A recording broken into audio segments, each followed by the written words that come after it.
Shalom! Ibadah kata akan segera dimulai.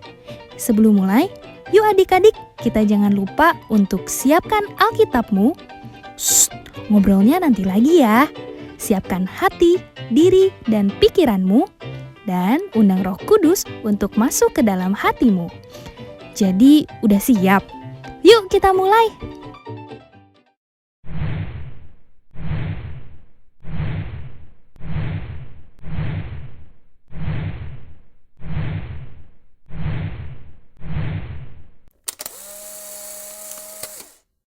Shalom adik-adik, selamat pagi. Selamat pagi. Ketemu lagi sama kakak-kakak di sini dan sekarang tiba saatnya untuk memuji Tuhan bersama. Yuk, kakak undang Bangkit berdiri. Kita mau semangat memuji Tuhan karena kita memiliki Allah yang sungguh baik. Sama-sama nyanyikan, Allah itu baik.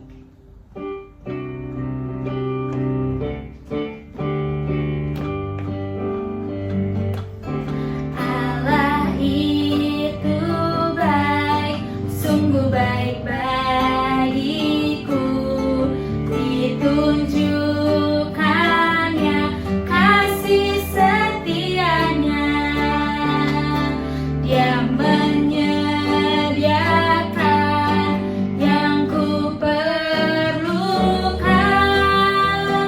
menyatakan kebaikan, menyatakan kebaikan, menyatakan kebaikannya padaku.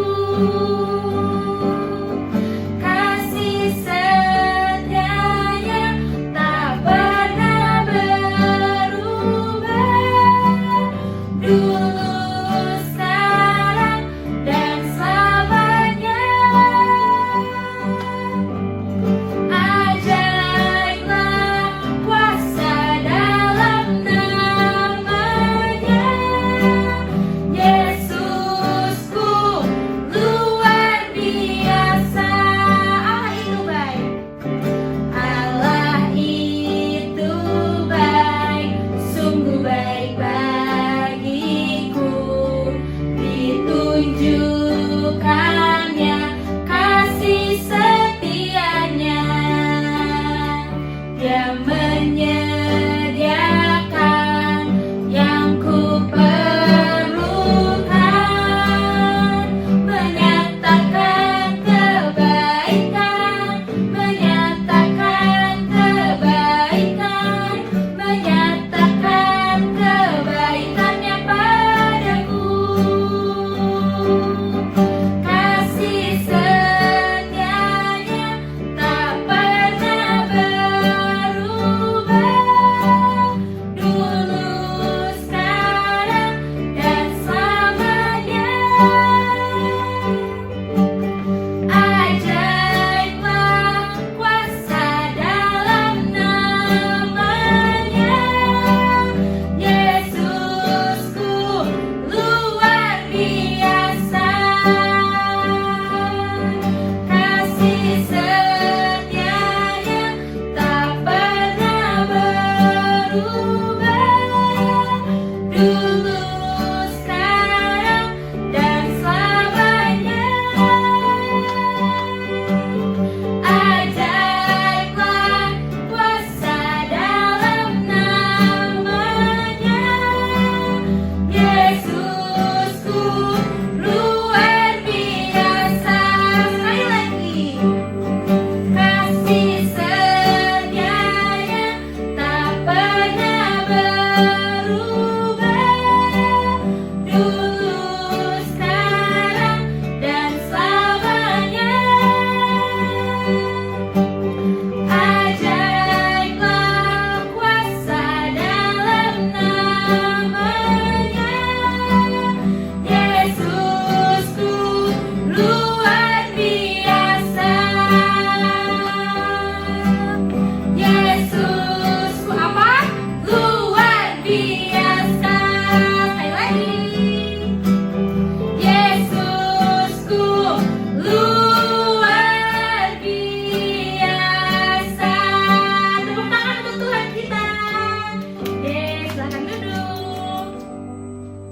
Yuk adik-adik, kita siapkan hati kita untuk memulai ibadah pada pagi hari ini. Sebelum itu mari sama-sama kita nyanyikan lagu Jangan Pernah Menyerah.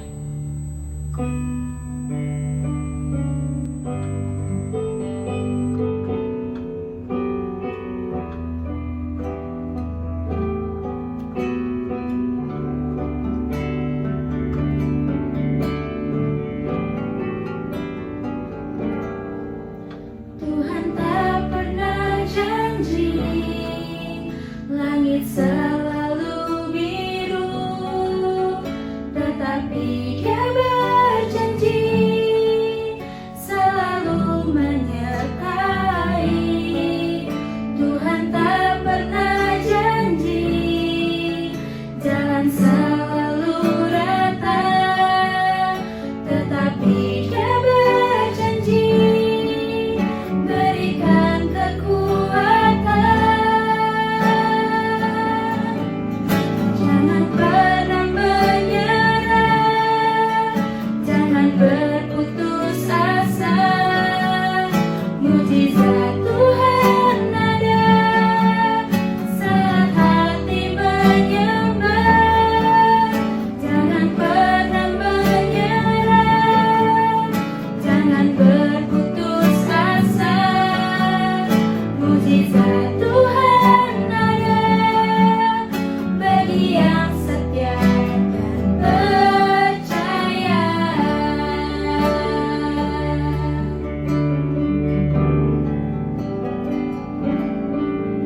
Tuhan tak pernah janji langit selalu biru, tetapi Dia berjanji selalu menyertai. Tuhan tak pernah janji jalan selalu rata, tetapi Dia berjanji berikan kekuatan. Jangan pernah menyerah, jangan berputus asa. Mujizat Tuhan ada saat hati menyembah. Jangan pernah menyerah, jangan berputus asa. Mujizat Tuhan ada bagi yang setia dan percaya. Jangan pernah menyerah, jangan pernah menyerah, jangan berputus asa. Mujizat Tuhan ada saat hati menyembah. Jangan pernah menyerah, jangan berputus asa. Mujizat Tuhan ada bagi yang setia dan percaya. Mari kita bangkit berdiri. Jangan pernah menyerah, jangan berputus asa. Mujizat Tuhan ada saat hati menyembah. Jangan pernah menyerah, jangan berputus asa. Mujizat Tuhan ada bagi yang setia dan percaya. Mujizat Tuhan ada, mujizat Tuhan ada bagi yang setia dan percaya.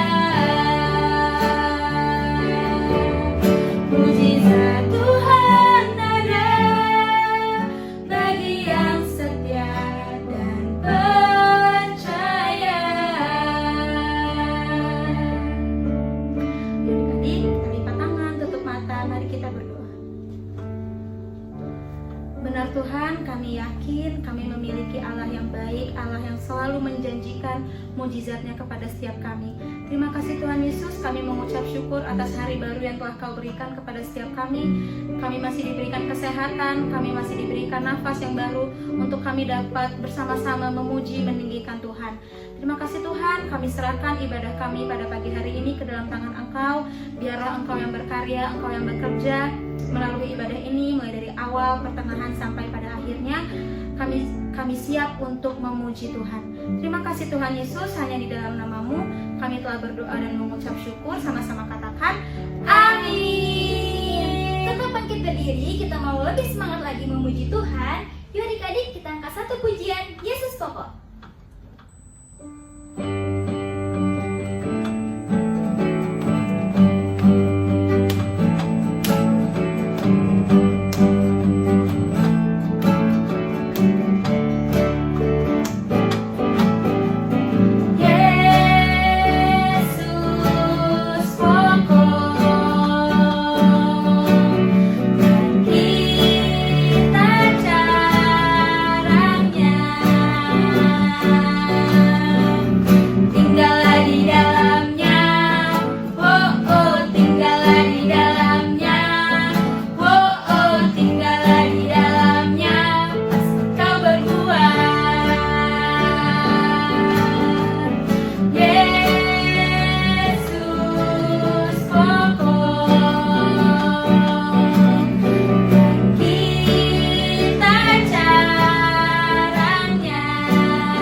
Tiba saatnya kami akan mendengarkan firman-Mu.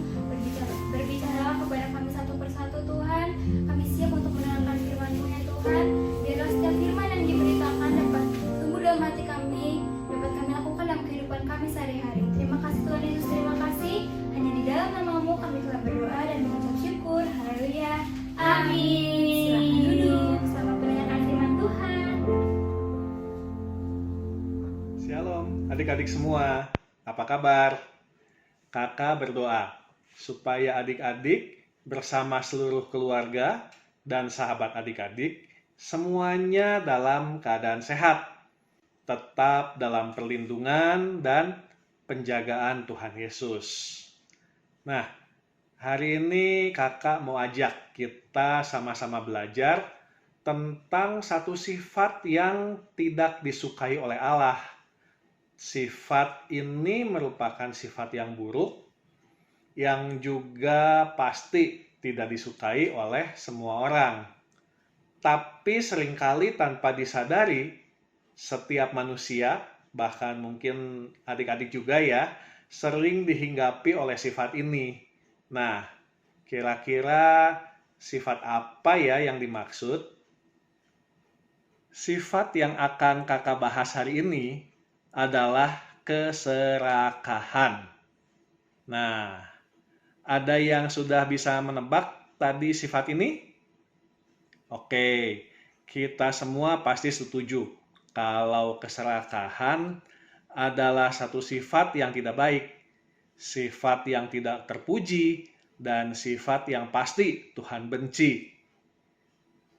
Kalau kata serakah seringkali disebut juga dengan istilah rakus, tamak, atau loba, yang artinya ya sekitar ini ya, sifat yang selalu hendak memiliki sesuatu sebanyak-banyaknya untuk diri sendiri, atau sifat yang ingin mendapatkan lebih banyak dari apa yang dibutuhkan. Kakak coba berikan contoh. Misalkan, waktu mama pulang, membawa kue coklat kesukaan kamu. Kue coklat tadi akan dibagikan, masing-masing akan mendapat satu potong. Satu buat papa, satu buat mama, satu buat kakak, satu buat kamu, dan satu buat adik. Tapi kemudian kamu berpikir, seharusnya kue coklat tadi semuanya buat saya. Kan saya yang paling doyan kue coklat. Yang lain kan nggak sedoyan saya dengan kue coklat. Jadi nggak usah dibagi-bagilah. Semuanya buat saya. Nah, adik-adik semua pasti setuju. Sifat yang ditunjukkan tadi adalah sifat serakah. Dan sifat serakah itu tidak disukai oleh Tuhan. Di dalam Alkitab ada beberapa contoh orang yang serakah. Salah satunya kita lihat pada waktu Yudas melihat Maria mengurapi Tuhan Yesus dengan minyak narwastu. Kita lihat dari Yohanes 12 ayat 4-6. Tetapi Yudas Iskariot, seorang dari murid-murid Yesus yang akan segera menyerahkan dia, berkata, "Mengapa minyak narwastu ini tidak dijual 300 dinar dan uangnya diberikan kepada orang-orang miskin?" Hal itu dikatakannya bukan karena ia memperhatikan nasib orang-orang miskin, melainkan karena ia adalah seorang pencuri. Ia sering mengambil uang yang disimpan dalam kas yang dipegangnya. Bahkan pada tokoh Yudas ini, akhirnya kita tahu sama-sama bahwa Yudas menjual Tuhan Yesus kepada imam-imam kepala yang membenci Tuhan Yesus. Sekarang kita lihat sama-sama apa yang dikatakan firman Tuhan mengenai keserakahan ini. Kita lihat dari Efesus 5 ayat 5. Karena ingatlah ini baik-baik, tidak ada orang sundal, orang cemar, atau orang serakah, artinya penyembah berhala yang mendapat bagian di dalam kerajaan Kristus dan Allah. Tadi dibilang orang serakah artinya penyembah berhala tidak akan mendapat bagian dalam kerajaan Kristus dan Allah. Waduh. Coba kita lihat lagi dari ayat yang lain. Kita lihat dari Kolose 3 ayat 5. Karena itu, matikanlah dalam dirimu segala sesuatu yang duniawi, yaitu percabulan, kenajisan, hawa nafsu, nafsu jahat, dan juga keserakahan yang sama dengan penyembahan berhala. Ternyata bahkan sampai 2 kali dikatakan serakah itu disamakan dengan penyembahan berhala. Wah, apakah memang demikian mengerikan ya sifat serakah tadi? Bagaimana ya? Kenapa bisa seperti ini? Ternyata sifat serakah adalah sifat yang timbul dari keinginan untuk memuaskan diri sendiri, untuk memuaskan ego kita, memuaskan keinginan kita. Dan kalau kita ingin mengutamakan diri sendiri, maka kita tidak bisa menjadikan Tuhan Yesus sebagai Allah yang paling utama. Dan kalau kita menjadikan diri kita sebagai yang lebih utama dari Tuhan Yesus, berarti kita memberhalakan diri sendiri. Kita menjadi berhala yang lebih penting dari Tuhan Yesus. Jadi, apa yang harus kita lakukan? Adik-adik pasti nggak mau disamakan dengan penyembah berhala. Adik-adik pasti mau mendapatkan bagian dalam kerajaan Allah. Dalam kitab Kolose tadi, kita diminta, kita harus mematikan keserakahan ini. Bagaimana ya cara mematikan keserakahan ini?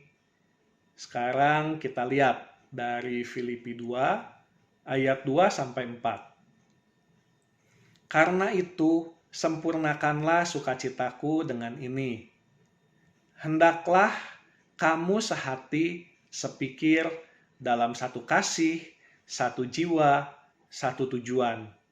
Dengan tidak mencari kepentingan sendiri atau puji-pujian yang sia-sia, sebaliknya, hendaklah dengan rendah hati yang seorang menganggap yang lain lebih utama daripada dirinya sendiri. Dan janganlah tiap-tiap orang hanya memperhatikan kepentingannya sendiri, tetapi kepentingan orang lain juga. Nah, kita perlu belajar menjadikan orang lain lebih utama. Untuk belajar menjadikan orang lain lebih utama daripada diri kita sendiri, harus dimulai dengan belajar memperhatikan kepentingan orang lain, belajar memperhatikan kebutuhan orang lain. Sebelum berpikir kita pengen apa, kita harus belajar. Pikirkan, dia pengen apa ya? Kakak kita pengen apa? Kalau adik suka apa? Papa atau mama senang apa ya? Teman dan sahabat kita butuh apa? Jadi, kita harus belajar memikirkan kebutuhan, keinginan, apa yang diperlukan orang lain sebelum memikirkan keinginan kita. Belajar mengasihi orang lain lebih dahulu daripada diri kita sendiri. Kita lihat dari Filipi 2 ayat 5-8. Hendaklah kamu dalam hidupmu bersama menaruh pikiran dan perasaan yang terdapat juga dalam Kristus Yesus, yang walaupun dalam rupa Allah, tidak menganggap kesetaraan dengan Allah itu sebagai milik yang harus dipertahankan, melainkan telah mengosongkan dirinya sendiri dan mengambil rupa seorang hamba dan menjadi sama dengan manusia. Dan dalam keadaan sebagai manusia, ia telah merendahkan dirinya dan taat sampai mati, bahkan sampai mati di kayu salib. Selanjutnya, kita perlu mengikuti teladan dari Tuhan Yesus.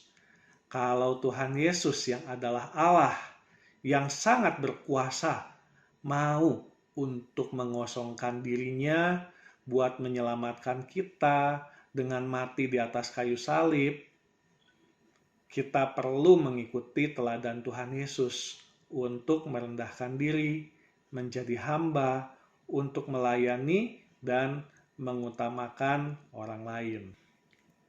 Jadi, untuk mematikan keserakahan kita perlu belajar untuk melakukan yang pertama, memikirkan kepentingan orang lain sebelum memikirkan kepentingan diri sendiri.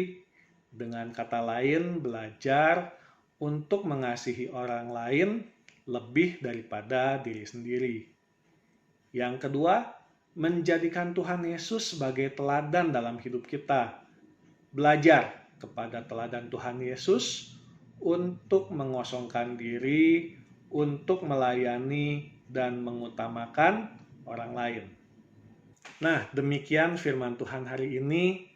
Ayat hafalan kita diambil dari Efesus 5 ayat 5. Karena ingatlah ini baik-baik. Tidak ada orang sundal, orang cemar, atau orang serakah, artinya penyembah berhala, yang mendapat bagian di dalam kerajaan Kristus dan Allah. Sekali lagi, Efesus 5 ayat 5. Karena ingatlah ini baik-baik. Tidak ada orang sundal, orang cemar, atau orang serakah, artinya penyembah berhala, yang mendapat bagian di dalam kerajaan Kristus dan Allah. Ya, demikian firman Tuhan hari ini. Mari kita berdoa. Tuhan Yesus, terima kasih. Kami belajar, kami mengetahui bahwa serakah adalah sifat yang tidak Engkau sukai. Kami mau belajar untuk tidak memiliki sifat serakah. Tuhan, tolong kami untuk belajar mengasihi dan belajar untuk menjadikan Engkau sebagai teladan dalam mengutamakan orang lain. Tuntun kami hari ini dan tuntun kami sepanjang hidup kami untuk kami menyenangkan hati Tuhan. Terima kasih, hanya di dalam nama Tuhan Yesus kami berdoa dan mengucap syukur. Amin. Nah, adik-adik jangan lupa harus tetap rajin berdoa, membaca firman Tuhan, dan memuji Tuhan. Adik-adik juga bisa belajar untuk ikut sama-sama memberitakan firman Tuhan. Caranya dengan share link YouTube ini, membagikan kepada teman-teman dan semua orang yang kita kenal. Tuhan Yesus memberkati kita semua. Untuk adik-adik yang mau memberikan persembahan bagi kebaktian anak, dapat mentransfernya di nomor rekening berikut ya.